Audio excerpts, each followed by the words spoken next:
Hallo liebe GamesTH-Leser, euch und allen anderen Gamern da draußen ein herzliches Willkommen zu unserem Video-Interview mit Giant Software, für das wir mit Christian Ammann, einen der Gründerväter der Schweizer Spieleschmiede, gewinnen konnten. Im Folgenden möchten wir mit ihm ein wenig über die Historie seines Studios sprechen und natürlich nicht zuletzt über den Landwirtschaftssimulator, der untrennbar mit der Erfolgsgeschichte verbunden ist. Aber wir steigen dann einfach auch mal direkt ohne Umschweife in das Frage-Antwort-Spielchen ein. Kannst du uns vielleicht kurz erzählen, wie es genau zur Gründung von Giant Software kam und weshalb ihr unbedingt Spiele entwickeln wolltet? Ja, also ich habe Giant Software mit Stefan Geiger gegründet. Wir haben 2004 begonnen, zusammen Software zu entwickeln, Computerspiele, zuerst als Hobby, und haben dann 2008 auch die Firma gegründet und dann auch direkt im Anschluss unser erstes Produkt rausgebracht, den Farming Simulator 2008 war das, ja. Kanntet ihr euch davor schon längere Zeit oder wie genau habt ihr euch kennengelernt und dafür zusammengefunden? Wir haben uns gefunden, so einem anderen Videospielprojekt. Es war sehr ambitioniert. Da ging es um ein Rollenspiel und da hat man sich dann getroffen und hat dann so zusammengefunden. Ja, weshalb habt ihr euch denn damals, du sagst gerade, das andere Projekt war ein Rollenspiel, für eine Simulation entschieden, in der man Traktoren und Mähdrescher fahren ließ? Ein Rollenspiel oder das Rollenspiel, das wir entwickeln wollten, war für die Größe des Teams und auch die Ressourcen, die wir zur Verfügung hatten, zu ambitioniert. Und ein Simulator hat uns die Chance gegeben, das mit einem Team von 2 Leuten, mit ein paar Freelancern dazu noch wirklich zu realisieren. Das war, glaube ich, so ausschlaggebend. Es war wirklich möglich, das zu schaffen in einem wirklich kleinen Team. Gab es denn da vielleicht auch noch irgendwelche anderen Projekte, die ihr auch überlegt habt, in Angriff zu nehmen, oder war das ganz klar, das soll dieses Spiel oder diese Art von Spiel werden? Nein, es waren verschiedene Themen da. Ich denke, der ausschlaggebende Punkt beim Landwirtschaftssimulator war auch, dass wir ausgehend aus einem ganz, ganz kleinen Prototyp, den wir so plus minus an einem Wochenende fertiggestellt haben, einen ersten Publishing-Vertrag eigentlich schon uns ergattern konnten. Und das war auf uns auch so ein bisschen der Startpunkt dann, mit einem kleinen Budget, aber mit einem Budget eine Spielentwicklung dann zu machen. Wie wichtig für den Erfolg der Reihe war oder ist dieser Multiplattform-Ansatz für den LS? Das ist sehr, sehr, sehr wichtig heutzutage. Die Konsolen haben eine sehr große Bedeutung. Wir haben mit dem Landwirtschaftssimulator 2013 begonnen, die Konsolen zu unterstützen, damals noch mit der PlayStation 3 und der Xbox 360, und haben dann ausgehend davon eigentlich immer Simultan-Releases gemacht. Jetzt schon der 4. Simultan-Release. Und speziell jetzt an dem 22 ist natürlich generationsübergreifend. Das heißt, wir haben Gen 4 und Gen 5, also PlayStation 4, wie auch PlayStation 5 und auch bei der Xbox auch beide aktuellen noch im Markt sich befindenden Generationen unterstützt von dem Spiel. Also ich persönlich spiele den LS am liebsten für mich alleine. Da kommt der Multiplayer-Modus nicht unbedingt in Frage, weil ich halt einfach dann ganz entspannt spielen kann, muss mich nicht darum kümmern, was die anderen machen. Aber das ist ja auch ein Sektor, der immer wichtiger geworden ist. Ich glaube, seit dem 3. Teil habt ihr einen Mehrspieler-Modus drin. Wie hat das den Ansatz vom LS vielleicht auch ein Stück weit verändert, den Fokus verändert, vom Singleplayer halt so ein Stück weit weg, sage ich jetzt mal. Und weshalb ist das wichtig, um da auch langfristig mit Erfolg haben zu können? Ja, es sind verschiedene Aspekte. Ich denke, Multiplayer gehört zu wirklich erfolgreichen Computerspielen heute mit dazu. Das wird vom Kunden auch verlangt. Es ist auch, sage ich mal, für die Langfristigkeit des Produktes am Markt wichtig, dass man Multiplayer anbietet, einfach um die Replayability zu erweitern. Wir haben versucht, die Multiplayer Experience halt wirklich sehr, sehr breit zu fächern. Das war dann auch 2013 war das, auch zum Beispiel mit dem Dedicated Server, das war so auch so ein kleiner Meilenstein. Der hat dann erlaubt, dass man diese Persistenz dann in die Spielewelt hineinbekommt. Das heißt, die Farm, die wächst weiter, in Anführungszeichen. Also die Frucht auf die Saat, die geht weiter, wenn man das Spiel verlässt. Man kann am nächsten Tag kommen und es ist alles gewachsen, was man jetzt gesät hat und so weiter. Dass diese Persistenz war wichtig da. Dann natürlich auch, dass wir den Multiplayer auf die Konsolen bringen.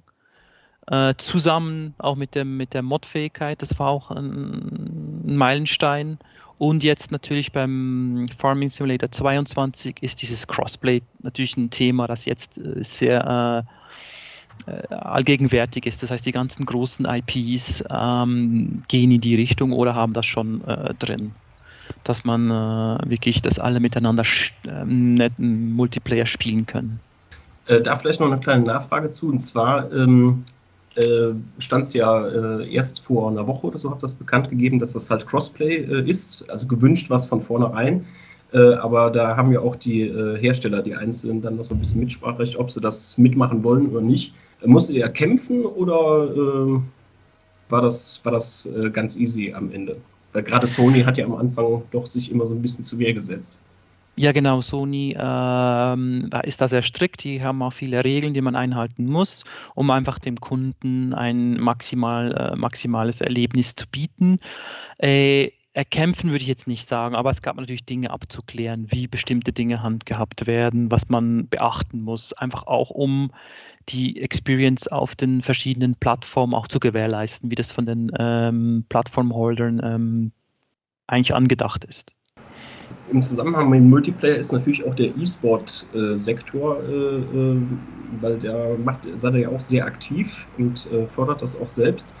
Ja, was würdest du sagen, oder wie ist es euch eigentlich gelungen, dass man sich da im E-Sport-Sektor, der ja eigentlich eher so von irgendwelchen Echtzeitstrategiespielen oder Shootern geprägt ist, da eben erfolgreich zu sein? Unser E-Sport-Teil ist so ein bisschen aus der Community entstanden. Es gab halt ein paar Mods, die so ein bisschen in die Richtung gingen, respektive ein Mod, den man vielleicht rausheben muss, ist so eine Art Fußballspiel. Es war so eine Art Rocket League als Mod. Gibt es immer noch, lustigerweise. Und das hat uns auch gezeigt, dass sowas wirklich nachgefragt wird. Dass Leute daran Freude finden und das machen wollen. Und das war für uns ausschlaggebend. Das war auch eine Zeit, wo man absehen konnte, dass E-Sport extrem wichtig sein wird. Wir haben das ungefähr vor 4 Jahren begonnen, intensiver zu bearbeiten. Und da war es ein bisschen absehbar, dass dann, also letztes Jahr und auch vorletztes Jahr war ein extremer Hype im Bereich E-Sport, dass das dann kommt. Und ich denke, da haben wir auch so einen Nerv der Zeit getroffen dann. Ich wollte jetzt noch auf die Dimensionssprengung, weil der Landwirtschaftssimulator ist natürlich sozusagen durch die Decke gegangen in den letzten Jahren oder zunehmend durch die Decke gegangen. Und das hat sich natürlich auch bemerkbar gemacht, dass Giant Software einfach gewachsen ist, immer größer geworden ist. Die Hauptzentrale in Schlieren, wo du jetzt gerade sitzt, das ist ja nicht mehr die einzige. Es gibt eine sehr große Niederlassung in Erlangen und ihr habt ja auch noch eine Zweigstelle in Brünn. Was mich in dem Zusammenhang interessieren würde, ist, das macht es natürlich einfacher, mehr Sachen auf einmal umzusetzen, aber das zu koordinieren ist ja nicht unbedingt so ganz einfach. So kurze Wege zum Kollegen und so gibt es ja nicht. Wie hat das die Entwicklung vom Landwirtschaftssimulator verändert? Wo sind da aus deiner Sicht die größten Vorteile, die größten Nachteile, wenn das auf mehrere Zweigstellen und sehr, sehr viele Leute verteilt ist? Ja, ich denke, mehr Leute bedeutet sicher mehr Koordinationsaufwand. Das ist klar, wir haben aber dadurch auch mehr Ressourcen für bestimmte Dinge zu machen. Und unterm Strich muss man auch sehen, die Spiele, die wir produzieren, haben eigentlich sehr, sehr viel Inhalt. Wir haben uns am Anfang immer so ein bisschen mit Gran Turismo verglichen und gesagt, Gran Turismo hat 500, hat 1000 verschiedene Fahrzeuge und diese ganzen Marken und alles, und mittlerweile sind wir da eigentlich mit dabei. Also wir sind auch in dem Umfang eigentlich fast mit dabei. Und das ist eigentlich auch witzig. Das hat aber auch die Voraussetzung dazu ist, dass man auch die Produktionskapazitäten hat. Weil jeder Traktor, jedes Anbaugerät braucht seine Zeit, bis das nachgebaut wird und im Spiel dann vollumfänglich funktioniert. Das ist ein Riesenaufwand. Dadurch, dass das große Team haben wir mehr Möglichkeiten. Wir haben auch in anderen Bereichen mehr Möglichkeiten. Wir haben jetzt mit dem Farming Simulator 22 auch das erste Spiel, das wir selbst verlegen, also selbst die Publishing-Rolle übernehmen. Das hat natürlich auch damit zu tun, dass wir ein Team haben, das aus erfahrenen Leuten, die das vorher bei anderen Publishern schon gemacht haben, übernehmen kann. Das sind die Dinge. Im Bereich Koordination haben wir versucht, das ist so ein bisschen meistens so unsere Strategie, versuchen mit Software, mit IT-Systemen Prozesse zu automatisieren oder zu vereinfachen oder zu standardisieren oder das ist so ein bisschen, was wir als Idee haben. Wir haben sehr viele Systeme intern, die halt Prozesse unterstützen, die sich repetieren und dann so gemanagt werden können. Aber weil du es gerade schon gesagt hast, ihr macht es jetzt ja komplett im Self-Publishing. War das ein Schritt, den ihr schon immer gehen wolltet? Warum ist das wichtig für euch, da, sagen wir mal, noch unabhängiger zu sein mit eurer Marke, mit eurem Spiel? Ich denke, es hat auch ein bisschen mit Selbstbestimmung zu tun. Einfach um das Produkt noch besser an den Kunden zu bringen und noch mehr auf den Kunden einzugehen. Das war unsere Hauptidee dahinter. Wir haben diese Strategie, wenn man zurückschaut, schon eigentlich sehr lange in der Hinterhand geplant. Wir haben aber zuerst natürlich die nötigen Infrastrukturen aufgebaut, indem wir ein Qualitätssicherungs- und Marketing-Team aufgebaut haben. Haben wir ungefähr vor 5 Jahren entschieden, dass wir das machen wollen. Die Zeit hat gebraucht, bis das Team aufgebaut war und das übernehmen konnte. Wenn ich zu den Dimensionen nochmal was fragen kann, weißt du noch ungefähr, wie groß das Team war, das am ersten Landwirtschaftssimulator gearbeitet hat, und wie viele sind es jetzt ungefähr, die am LS22 genau. sind? Der erste Landwirtschaftssimulator wurde zu 95% von mir und Stefan Geiger programmiert, modelliert, designt. Wir hatten einen Freelancer, der uns geholfen hat mit 3D-Modellen. Das war so das Team, so 2,5 Leute.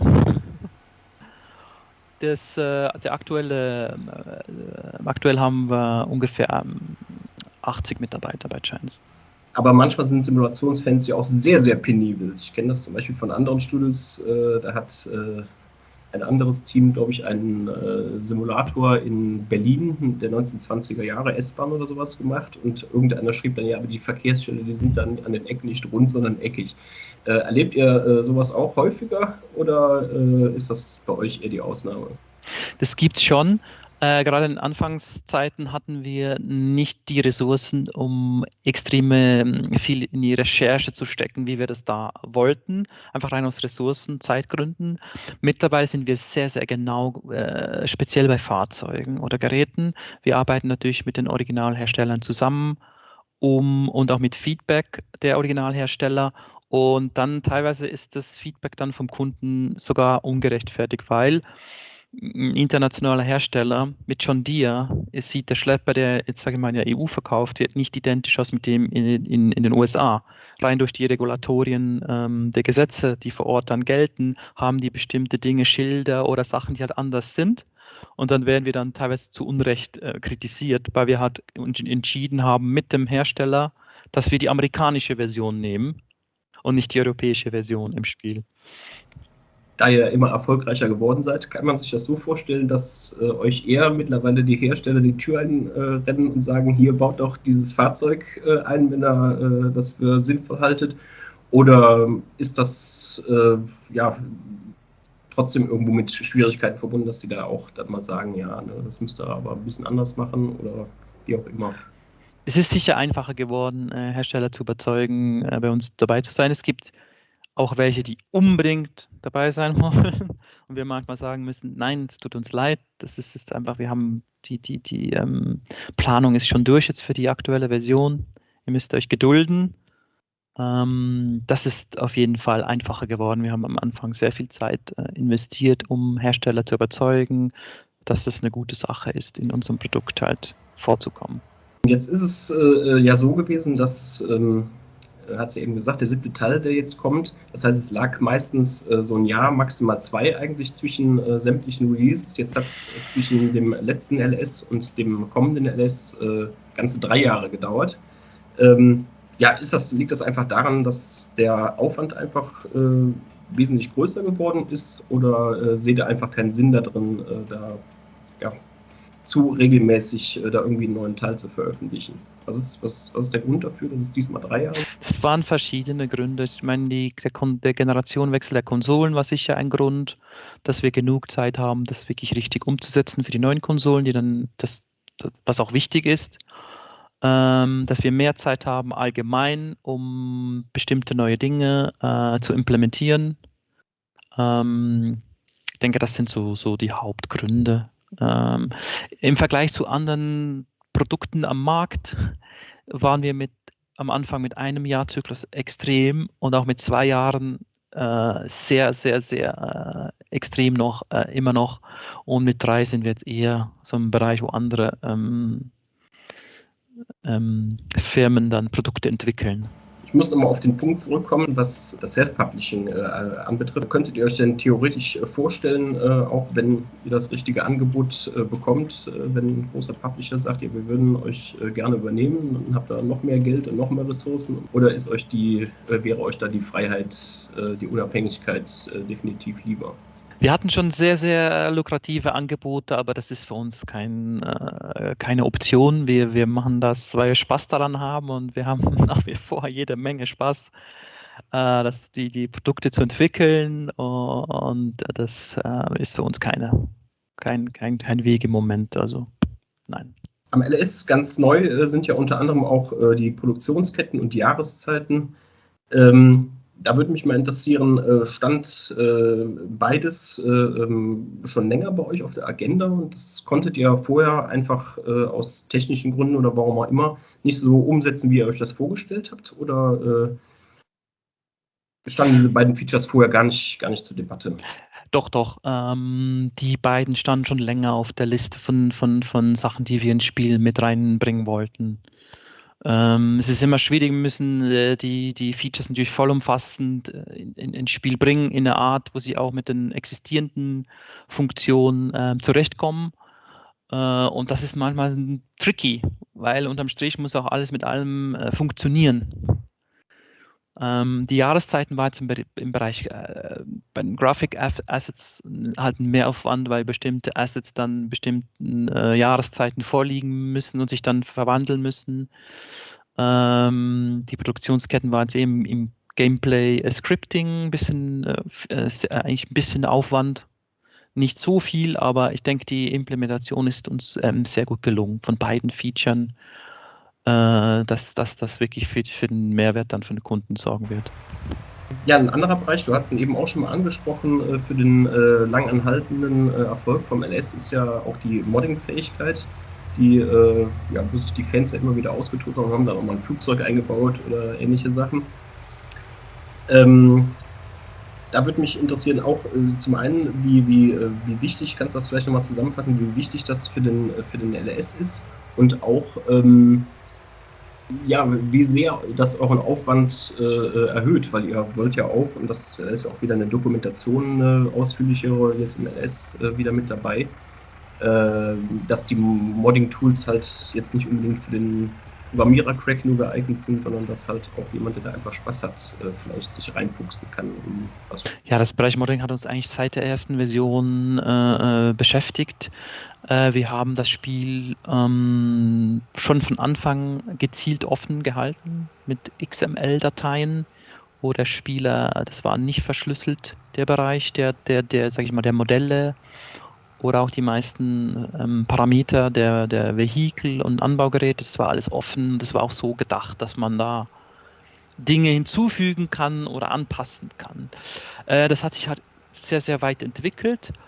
Ich denke, was auch ein Riesenunterschied ist zwischen uns und anderen Computerspielen, wir machen nicht Modding-Tools für Modder, sondern die Modder bekommen das, was wir selber verwenden, um das Spiel zu entwickeln.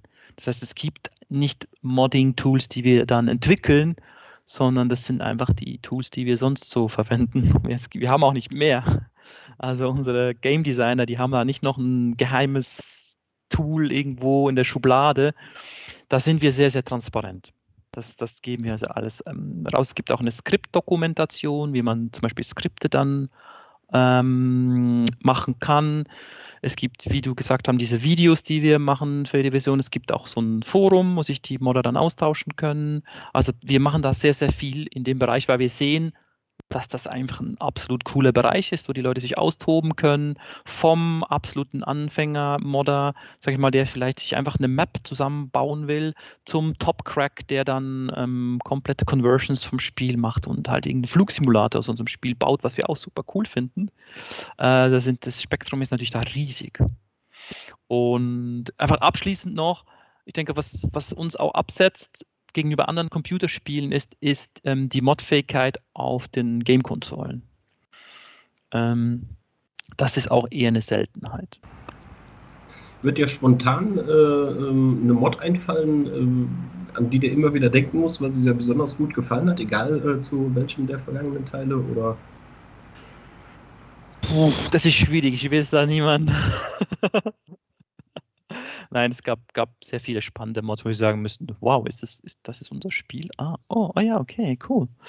Oder halt wirklich ganz bizarre Sachen, also so ganz ein Transporthelikopter, wo man dann den Traktor irgendwie transportieren konnte in der Luft, also oder Boote oder also es gibt, ich sag mal, was mich am meisten, also ich am coolsten finde im Moment, sind viele Mods, es gibt so eine Serie von Mods, die sind eigentlich im Bereich so Bauwirtschaft. Das heißt, man kann dann Straßen teeren, planieren, irgendwelche Häuser bauen, indem man so einen Aushub macht für einen Hausbau und dann Betonelemente einbaut, Röhren verlegt. Also geht schon richtig Total Conversion dann, wenn man dann sieht, was man alles machen kann und sagt, wow, das ist unser Spiel, wow, cool.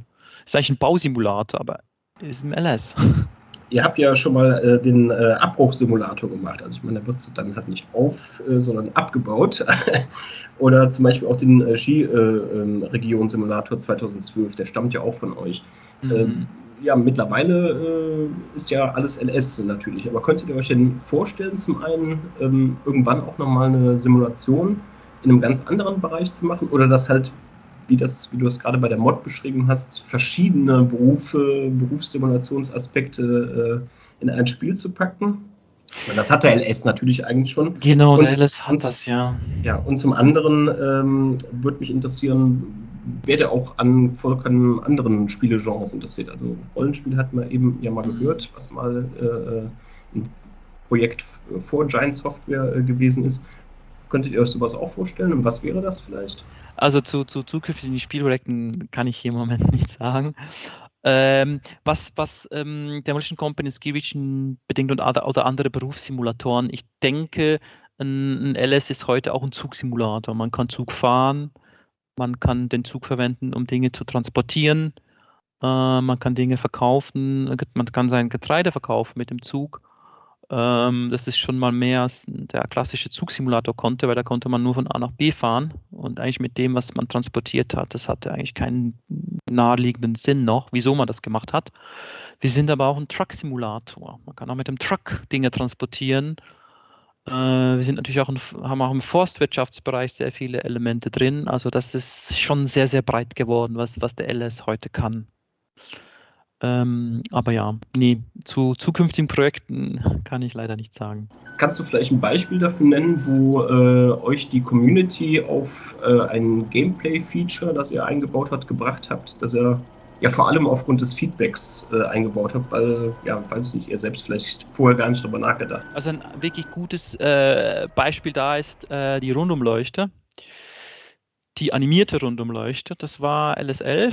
Und wir dachten, das ist nicht wichtig. Wenn interessiert eine Rundumleuchte, wir haben wichtigere Dinge ins Spiel zu bringen, bevor wir eine Rundumleuchte machen. Wir haben aber beim Support, also beim Kundendienst, wie auch in den Foren immer wieder gelesen, ich möchte gerne eine funktionierende Rundumleuchte. Und das war halt so groß, dass wir dann gesagt haben, ja okay, eigentlich von unserer Seite, eigentlich, das machen wir sicher mal, aber vielleicht später. Aber das Feedback war so groß, dass wir uns dann entschieden haben, ja okay, die Leute wollen das. Dann machen wir das. Also das war ein Beispiel, da haben wir einfach gesagt, das ist so ein riesen Feedback, das müssen wir machen, die Leute wollen das. Ja, vielleicht nochmal ganz allgemein zum LS, was würdest du sagen, macht da so die Hauptfaszination, also von Berufssimulationen im Allgemeinen erstmal und vom LS im Speziellen aus? Ich denke, so ein bisschen gechilltes Spielen ist für viele interessant, auch in der Gruppe, wenn jetzt es Richtung Multiplayer geht. Ist nicht unbedingt krass hektisch. Man kann auch, wenn man mit dem Voice-Chat unterwegs ist, ein Gespräch führen über andere Dinge, wenn man das spielt, und muss nicht wie bei einem sehr actiongeladenen Spiel, hat man eigentlich keine Zeit, ein Gespräch zu führen mit denen, die im Chat sind. Dann halt diese zwei Ebenen. Wir haben einerseits eine Ebene, wo man wirklich selber mit dem Traktor die Felder bestellt, mit dem Drescher, aber auch die Makroebene, wo man eher so ein Time-Management-Spiel dann hat, indem man die Helfer einsetzt für die ganzen Tasks und eigentlich nur so ein Management-Spiel dann hat. Und das ist auch fließend, man kann beides eigentlich parallel zueinander machen. Die Corona-Pandemie hat ja uns alle betroffen, auch die Spieleentwickler. Aber was ich so mitbekommen habe, die meisten sind da im Gegensatz zu vielen anderen Branchen deutlich leichter durchgekommen. Ist das, also hier mit der Umstellung auf Homeoffice und so weiter und so fort, ist das bei euch genauso mehr oder weniger reibungslos verlaufen? Oder hat sich dadurch irgendwas wirklich nennenswert verzögert jetzt beim LS2? Nein, nennenswert hat sich zum Glück nichts verzögert. Wir hatten am Anfang im Homeoffice das Problem, dass wir keine Erlaubnis hatten, die Konsolenentwicklungskits mit nach Hause zu nehmen. Wir haben dann aber, das war dann, glaube ich, so letzten Sommer dann die Erlaubnis bekommen von Microsoft und Sony, dass wir diese Dev-Kits auch nach Hause nehmen dürfen, was man sonst eigentlich, was verboten wäre, rein aus Geheimhaltungsgründen.